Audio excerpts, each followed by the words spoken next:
How do you or the FDA measure quality of life? Oh, that's a good question. So there are standard measures that have been well validated. The one that we use is called the Quality of Life in Alzheimer's Disease Scale. And it basically asks both the affected individual and the caregiver to rate quality of life in 10 different domains as poor, fair, good, or excellent. And they kind of range from, you know, my relationship with my family members to just my everyday quality of life. And so the data that I showed were actually the affected individuals answering that scale before and after and looking at the change. A couple of questions about people, and these are, I'm going to guess, are family caregivers, about strategies for older adults with memory loss who are resistant to suggestions, and in maybe one case here, resistant to the idea of exercise. Yes, so we get that a lot. And so I think, don't call it exercise. It sounds silly, but we get a lot of resistance to people saying, I don't want to exercise, but if you just kind of, if we're going for a walk, for example, just say, you know, it's a beautiful day, we're going to go out and go for a walk. Or with our program, you know, just start doing it. So just say, we're going to sit down together and breathe. We're going to breathe together for a minute, kind of like I did with you at the beginning of the class. So, yeah, I would just say just start doing it. And a lot of times, you know, I see this with my kids as well. They're resistant at first, but once you kind of get them started, then they're fine. Do you have other thoughts on that? That's a big... Well, I think that's a great idea, and I think sometimes it's sort of the indirect method that you suggest, not being as direct. I think sometimes because it's the way we've always behaved with this person, we tend to be, you know, Mom, you need to go to the doctor, Mom, you need to do this, Mom, you need to do that. And if we can, and sometimes I've had this experience that caregivers feel like they're deceiving the individual. Right. And they're uncomfortable with that idea, and I think it's something people have to get over, you know, eventually. I always think the caregiving journey is a rheostat. It's not an on-off switch. It sort of dials up over time. And I know Barbara Call did not write this question, but why are we not doing this at Rosemere House? For those of you who don't know, Rosemere House is a wonderful day program in Menlo Park. You know, I was struck as I was watching the video, though, that if you go to a really high-quality, dementia-specific day program, and there are many of them in the Bay Area, you're going to see some of these kinds of things. The social engagement, what you refer to as a reality orientation, some of that's going to happen in a good program. Absolutely, yeah. One thing that we did observe when we went into a lot of the programs was a focus on seated exercise. So a big difference in what we're doing is getting people to stand up. What we observed in a lot of programs was that they were afraid to get people to stand up because they were afraid they were going to fall. Right? And so that is a concern, but on the flip side, if you don't get people standing up and exercising those muscles, then they actually get deconditioned and they're more likely to fall. So, so that's why we focus so much on that sit to stand and balancing while standing and balancing while walking. You'll see that the class size was small, so we have a 1-to-5 ratio in all of our classes, which a lot of places can't do. They don't have the staffing to have that kind of a ratio. Sure, right. So this is a question about the drug trials, and I'll see if some of our handwriting is better than others. But Aricept and Namenda, were the tests done within the first year, second year? Do they help after several years? So several years, I'm guessing that's the phase of dementia, how long someone's had dementia? Right. Yes. That's what I was saying. Yeah, so Aricept has been tested at all phases and is approved from mild to severe, so across the full spectrum.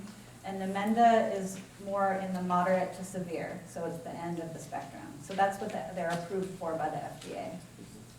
I've had that question often from families. In our own family, my mother-in-law was on Aricept and Namenda, and my sister-in-law, who was her primary caregiver, chose to keep her on them at the end. I think the challenge for families is you really don't know what the experience would be like without it. Right. And so they're expensive. Right. But if people can afford it, sometimes I think they just keep them on because they don't know, they don't really know beyond. Right. Well, and if they're not having terrible side effects and there seems to have been a benefit at the beginning, then they may be one of the people who's benefiting. And a related question here from someone in the audience. Have anybody looked at the cost benefit of exercise versus drug treatments? That is an excellent question, so I would love to do that. That's a great, I'm unaware of anyone doing, there actually it hasn't been, it would be nice to do a head-to-head comparison. And we did talk about that actually, of comparing drug to exercise or some program like this. But for ethical reasons, we decided it would be hard to randomize somebody to not get the drug since it's the standard of care. Sure. But that's a great idea. A couple of people want training in this. Mm-hmm. And I'm sure, I haven't gone through all the questions, I'm not sure they're more than that. So, we know that in what is licensed as residential care for the elderly in California, often called assisted living, or there are different boarding care homes, et cetera. The vast majority of sites are very small, 5 to 6 beds. And this questioner asked about, what about those sites? Wouldn't those folks benefit from this? And I know it's a resource question to a large degree. It is. You know, I think our long-term vision is that we would, so we're progressively training a number of people as part of these research studies to deliver the intervention. They all come from an exercise background, so it's, you know, they come with that perspective. And what we're trying to figure out is, can we train people who don't come from that background how to do this? And that's really what the purpose of the Alzheimer's Association grant is, to try to answer that question. How can we teach this to people in the community? It could be caregivers, it could be people at other facilities who might not have that specialized training. So we're trying to create videos to help. We do have a detailed training manual with some of the principles. And we're trying to figure out the best way to get that out there to help train people. So if people have ideas, please feel free to email me or let me know how you would like to be trained. Yeah. This relates to the question earlier about denial and exercise, but it's a more specific question about driving. Mm-hmm. How do you handle a family member who is in denial of their cognitive loss? They're covering up, they're antagonistic, and they're still driving. That is a very tricky question, and I'm sure you guys have a lot of experience dealing with that. I think anytime with that kind of a thing, if you can have somebody else making the call, so the physician or DMV or somebody else who can step in so that it doesn't come down on you as the care provider to make that decision. Yeah. And as you know, and probably some of you folks know, California has a law that a physician who diagnoses, it doesn't actually say diagnoses Alzheimer's. What it says is something to the effect of diagnoses a disease which could cause a lapse in consciousness, but Alzheimer's is one of the conditions. They are required to file what's called a confidential morbidity statement with the County Department of Public Health, who are in turn required to report that to the Department of Motor Vehicles. So in a sense, the doctor, if they diagnose Alzheimer's, are required to turn this over to DMV. Now, we can go back and talk about the diagnosis, and I actually have a question for you about that, but I agree with your point. Sometimes, doctors don't like to do this, by the way. Right. They don't, but it's their job. They're actually required by law to do it if they diagnose this. So it is, I agree with you, sometimes having the professional say, gee, Mom, isn't that a shame? But the doc says... So sorry, it's out of my hands. Right.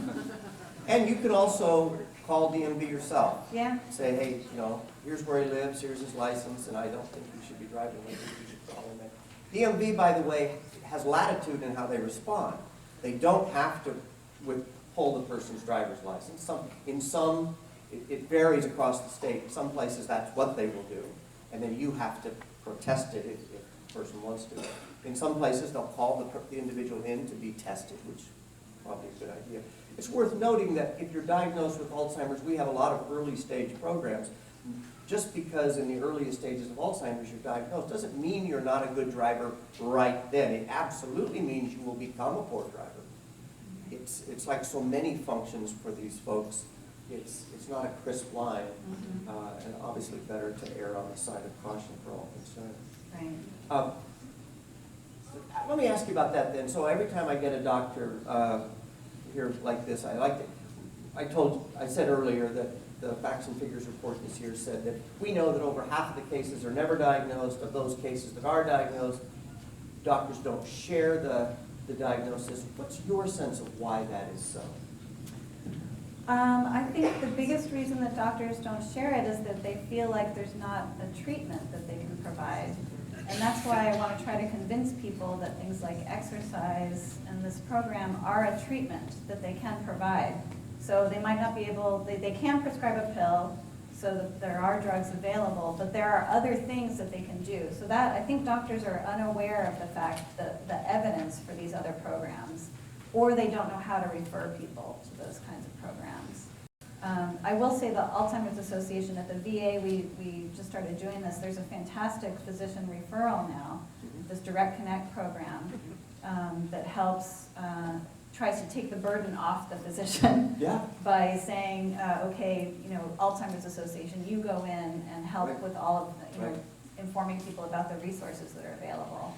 So that's one thing that the association's doing. Yeah, and back to the cards and my suggestion that you share the cards with your physicians. We have a great, as you say, that relationship. We have a good relationship with some of the Kaisers and some other medical groups wherein, as you say, because there are privacy issues, the doctor is not going to, without your consent, share your information. But while you're at the doctor's, you can complete a very short consent form saying, basically, I give you permission to let the Alzheimer's Association know I'm interested in learning about resources, community services, etc. What's good about that is that it puts the ball in our court, and we will follow up with families, and we will call them. And about half the time when we call people, we get involved in a very engaged conversation. And about half the time, people say, "Oh, we're doing fine, thanks." At that point, we'll say, "That's great. Can we call you back maybe in 6 months?" But it connects people to this network of resources. We're believers in growing that and doing a lot of work in physician outreach. At what stage of the disease would a person join this program? So I think you alluded to that, but... Yes, so we're in the new study, we're bumping it up to include even mild cognitive impairment as well as mild to moderate dementia. So we think that it can really be beneficial in the earlier stages. It can work across the whole spectrum, but it's never too early. And someone from the Institute on Aging asked, is there any discussion of a modified program for groups with more severe dementia, for example, loss of ability to stand? We have talked about that, and for resource reasons, I guess, we're trying to focus on one thing at a time. But I think that's a great idea. Maybe that will be my next Alzheimer's Association grant.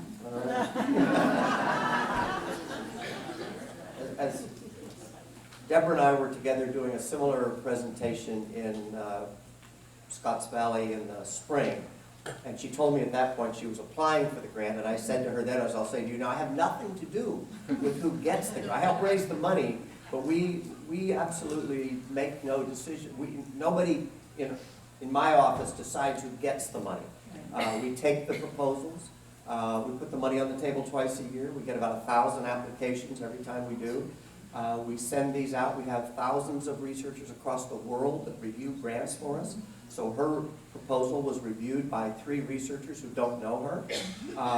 And they score. Each researcher gives the grant a score. They come back to us. We give the money away to the most highly rated research we can find. I've known Deborah for a long time. As I say, I like her, but we are agnostic about where the answers come from. Right. So we're going to fund the best science. And sadly, I would say, we're only able to fund about the top 8% of proposals that come to us. We could easily fund the top 40% and be funding excellent work. The National Institute of Aging funds probably a little less than that, probably in that same ballpark. Yeah. That's why we're so excited about a 50% increase in federal funding in NIH for Alzheimer's research. And we'll be back, that's not enough, by the way, we'll be back after it again next year. but it makes it that much easier for scientists like Dr. Barnes and the many other wonderful folks in Northern California to have a decent shot at getting their work funded. So I wanted to shift a little bit. One thing you didn't talk about, and I know you know something about this, so I'm going to ask you about it. What about exercise in the folks who don't have Alzheimer's?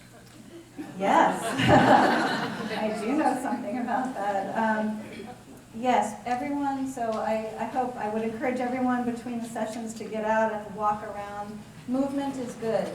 So at any phase of the life course, movement is really important. In the younger phases, it does seem like aerobic exercise and strength training are particularly good. There's good evidence that this improves cognitive function. It might delay onset of Alzheimer's disease, so if people have genetic risk factors, just thinking about that being physically active might kind of shift the course a little bit. And we did a study a couple of years ago just estimating if we could change everyone's behavior and get everyone to start exercising, you know, the way that they're supposed to, how much dementia could we prevent? And we estimated that it was 1 in 5 cases were possibly attributable to low levels of physical activity because people are so sedentary throughout the world. So exercise is critically important. Whatever you can do, go out and do it. That's what I'll say about that. I'm sorry, can you speak a little bit about like the specifics? Like if somebody was going to do what you think is optimal, like how many days a week, how long? Like if you know, just if you know. Different for Yeah, so, right, I will fall back on the Surgeon General's guidelines, which suggest 30 minutes a day, 5 days a week of moderate intensity exercise. So brisk walking is a good example. So I think that's a great place to start. Resistance training, there's also good evidence for resistance training. So doing, you know, the stretchy bands or light weights is also good. In my studies, I have observed that as people get older, the intensity seems to be less important and can actually be not detrimental, but I did a study in older adults who had cognitive complaints, and we compared a stretching group to an aerobic group, and both groups improved the same amount in that study. And that's different than what other people have seen in, you know, like a 65-year-old, 55 to 65-year-old population. So we were taking sedentary older adults and just getting them to go to the gym for an hour a day, 3 days a week. So I guess I'm not going to give you, I think the Surgeon General guidelines are a great place to start, but if that doesn't work for you, then just getting out and moving I think is good. The biggest bump is going from not doing anything to doing something. Yeah. The Alzheimer's Association used to have a program called Maintain Your Brain. Oh, I don't know, this is 10, 12 years ago. And we actually stopped doing it because the National Institute on Aging did a review of the exercise literature, and it basically said you can't prove this. Right. But the data recently has changed, and so we have introduced another program basically similar to this around lifestyle issues. And I was at listening to a panel of scientists a week ago Tuesday, and this issue arose. And the data is, of all the lifestyle issues, the exercise data seems most compelling. We had Dr. Frank Longo from Stanford at one of these presentations not so long ago, and they actually believe they have shown that you can, I don't know, at some point early on in our lives, the size of the hippocampus, which is where Alzheimer's gets its start, that part of the brain starts to shrink just in normal aging. That exercise can actually improve the size of the hippocampus. That is correct. Which is amazing. So like there's never been a drug that can increase the size of the hippocampus. So exercise is the only thing that's been shown to do that. And those studies are looking at aerobic exercise. They tend to be people in their 50s. Those studies have been done. But it's amazing because they started seeing that in animals at first. That was where the first studies were done, and now they've replicated it in humans. So it really is, exercise is critically important. I'm always conscious with somebody in our volunteer in our office sort of raised this issue with me one time, that the lifestyle information is good, and honestly every time I listen to someone like you, I promise to get to the gym on the way home. But is there a little risk of blaming the victim here? That's when we published our paper a few years ago, the one that showed that 1 in 5 cases of Alzheimer's might be due to physical inactivity. That was raised as a concern. I actually received emails from people saying, shame on you, doctor, for blaming people. And that isn't so. All of these studies, if you think about the curves that I showed you, we're just talking about shifting the curve a little bit one way or another. So there's always going to be people who've been lifelong exercisers. They've done everything that they possibly can to maintain their brain, and they're still going to get dementia. And there's going to be other people who are lifelong smokers, couch potatoes, who didn't do any of that, who are on the other end of the spectrum. So you can always find people that don't fit the mold. And so I don't want to blame people for their lifestyles, but I do want to make people feel empowered to make a change. To say that if you do these things, you might be able to shift your curve a little bit. So I think that's the point, is not to blame people, but just to more empower them to say, if you do these things, you might be able to have a small difference. Can't guarantee anything, we're not guaranteeing that if you do this, it means you're never going to get dementia, but better to do something than nothing. Yeah. And a couple people have family members that they ask questions about who have severe arthritis. Mm-hmm. One of the things that strikes me about what I at least observed in the video is that's not terribly taxing exercise. No. That was one of the reasons we really like this approach. So again, this is not aerobic. This is something that anyone can do. And we adapt it to the level of the people in the room. So we haven't been doing it in people who are completely wheelchair bound. But you saw someone come in with a walker. So people do come in, they use walkers. And people can choose not to stand. So we work on that movement. They might just pop up a little bit out of the chair, and they might choose not to stand, and that's also okay. We don't make people do anything. So these are very gentle exercises. They're designed to be that way. A couple of people would like to hear you talk more about the music element, because it wasn't in the video. Oh, it wasn't. That's true. So the way that we bring in music is we don't play it throughout the whole class. There's usually just a few sections where we bring in a certain kind of music. And then sometimes a lot of it is rhythm. So using it to do kind of toe tapping exercises or movements like this, we bring it in that way. It's kind of part of the body awareness piece. Or when we're standing, we have people with the music kind of reaching out and doing almost a little more dance-like, I guess. So there's different ways we bring it in. We made a conscious choice to not have it be the whole program because we wanted to create that opportunity for people to have a dialogue with each other, which happened. So we just bring it in the targeted phase. And this question, I think you alluded to this, and obviously many people saw Alive Inside, but not everyone did. Just ask about what kind of music should you play? That is, again, a good question. I would say there's differences of opinion, so I'll just give you my opinion. My opinion is that, and I think it depends on what the outcome you want to have is. So my perspective is I'm trying to improve people's quality of life. That's really what I'm motivated by. And so finding music that's personally meaningful, and that's what Alive Inside really brought out, was that music that goes back into someone's life and kind of triggers those old memories and awakens those neurons. I think that's very powerful, and that's what we try to do in our program. I do know in other settings, in institutional settings, they try to choose music to create a certain mood, and it's mainly to try to kind of keep people feeling more peaceful. So that, to me, it's a different purpose. So I guess the music depends a little bit on what your purpose is. I'm going to be really unhappy if they're playing ABBA. A little more Neil Young, I think. So this individual, somebody outlined something they have picked up in other presentations.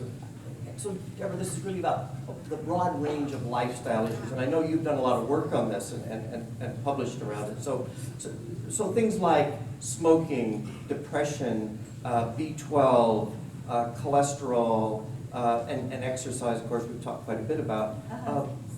What do we know about the relationship of other health metrics to cognitive decline? So I've mainly looked at those in terms of risk factors for dementia. And smoking is bad. So don't let anyone tell you otherwise. I like to tell this story. There were some studies several decades ago that suggested that smoking actually might lower your risk of dementia. Those were all funded by the tobacco industry. All of those studies. Is that right? That is right. And more recent studies clearly show that smoking in late life is harmful. If you quit, the risk seems to go away pretty quickly, but current smoking in older adults is associated with a twofold increase in the risk of dementia. Diet is so complicated. I personally, I believe in eating a healthy diet. It can't be bad. It can lower your risk of cardiovascular disease. I am personally, again, I will share my personal opinion, I'm less of a believer in supplements. I think it's about eating the food and not about taking the pill. And that's just my perspective. There have been a lot of trials of giving people different supplements, and none of them have worked. A couple of questions about who the folks were, the professionals who were actually conducting the work here. Were they physical therapists, occupational therapists? You said they had a background in exercise, but any specific professional bias there? Yeah, so most of our instructors come from a background of either Feldenkrais, Rosen movement, or yoga, or Tai Chi, or some combination of those. When we developed the program, we did bring in physical therapy and occupational therapy and dance movement therapy to kind of inform the program. But the people who have been instructors come from these more kind of functional approaches, I guess. But I think anyone with that background could learn to do it if they were open. A couple of questions about caregiver burden and how that's measured. So again, these are standard scales. I'm going to try to visualize the caregiver burden scale that we used. It asks people to rate their level of distress associated with different kinds of caregiving activities. I'm kind of blanking on the specific questions right now, but it's a standard scale that's used to measure burden, and it's just as self-rated. The caregiver answers these questions to say how much burden do you feel associated with these different kinds of things. I do want to say that in the most recent study, we added a positive aspects of caregiving scale because I think there's a lot of focus on the negative sides of caregiving, but many caregivers report that there are positives as well, and we're also measuring that in the current study. Say a little more, if you would, about the socialization issue. I remember hearing about that the first time many years ago when Dr. Snowden had the nun study that was widely touted in Time and Newsweek. But that was the first place I really heard the socialization issue bubble up. Talk about that, and so this notion of I'm a new grandparent, so all the data says talk to the baby, right? Right. Is talking to, what do we know about that? That is a really good question. So part of what I tried to emphasize was that language may not be the best way to communicate because language, it's very hard to process the words. And so thinking more about how would you communicate with somebody without using words is just kind of a different way to think about things, that you can communicate with your facial expressions just by, I have trouble with this myself, smiling all the time. Some people are smiling, but I'm thinking. So facial expressions are important. That's one way. Music is one way to kind of encourage that nonverbal communication. And movement is also nonverbal. So just, touch and having, being together, just being present. Those are nonverbal ways to communicate. So our final question then. I'm a YMCA member, so I am exercising some. Good, so am I. And I was at the gym the other day, and October was breast cancer. This month, at least at the Y that I attend, it's about diabetes and pre-diabetes. And I'm always envious a little bit of the diabetes as a condition, not having it, of course, just because they have protocols that doctors buy into. And so you can enroll in the medical group, there's a hospital across the street from the Y, and there are things to do, lifestyle issues. Heart disease, similar sort of analogy, that we know lifestyle, we all know things that are good for our heart. Exercise is one of them, there are dietary issues, etc. Do you envision a day when we have that kind of prescription for people either like me, who had a parent with Alzheimer's disease and considers himself at risk, or someone who is in sort of the MCI, which I might equate to pre-diabetic, which is a category that you hear more about all the time. The MCI, mild cognitive impairment, someone without Alzheimer's as a diagnosis yet. Do you envision a time when there is good lifestyle recommendations that doctors can say, here, do these things? Absolutely. So I think that's coming. I think it's coming soon. So there's now been 2 actually pretty big trials coming out of Europe that tested multi-domain interventions in people who were high risk. And both of them have showed a slowing of cognitive decline. So not yet the holy grail, which is, does it delay dementia onset, but at least in terms of trajectories, you're slowing the cognitive decline by doing a multi-domain, so a heart healthy, physical, mental, social activity kind of intervention. So I do think, and I have a grant pending to do a study looking at something like that in a healthcare system. Okay. So I think that's coming. It's just a matter of time. Great, thank you. Dr. Deborah Barnes.